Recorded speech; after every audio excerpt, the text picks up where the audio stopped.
20s go through transitions, whether they're leaving college, whether they're dating, whether they want to get married. And I know when I was in my 20s, some of my transitions that I went through were really huge and profound. And it was important for me to have somebody come alongside of me.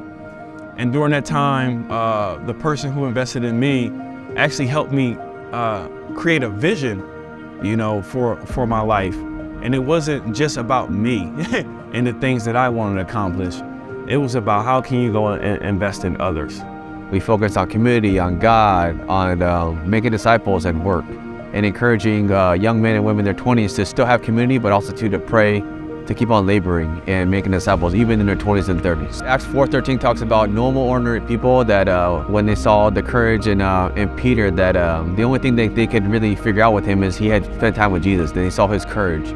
I think one thing in 20s ministry is that letting them know that the work they're doing is very important. A big need and big concerns of 20-year-olds is, where do I put my hope and where do I find my identity? And I think that's a heavy burden to carry. It's pretty much impossible to go through life by yourself, and you can turn to a lot of things. There's greater hope that we can rest in the gospel, really living in the freedom of God and finding that joy and compassion in Him. The Navigators have really just prepared me that it's going to be a challenge after college, and also it doesn't need to be the most efficient thing. It's going to take time, and that's okay. We really want to be intentional with the few people that the Lord has provided us.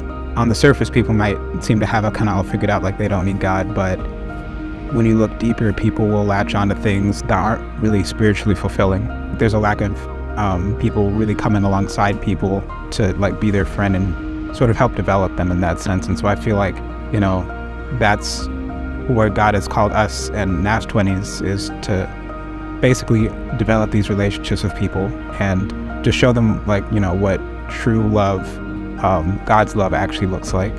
When people graduate from college, a lot of times they think my pastor could do this, or how is God going to use me? I'm just a normal Joe Schmo. Because if you're not a pastor or missionary, they think the work that they do isn't important. But the reality is 99.9% of the people in this world aren't missionaries and they're not pastors, right? So we have tons of people in San Diego in the city making disciples, and I think they have to know that. That's important. Those are the stories that are so powerful, because that's what we pray for in the city. We pray that people that are lost are found, but also too we could disciple them up to spiritual maturity, and they could do the same thing and make disciples where they live, work, and play.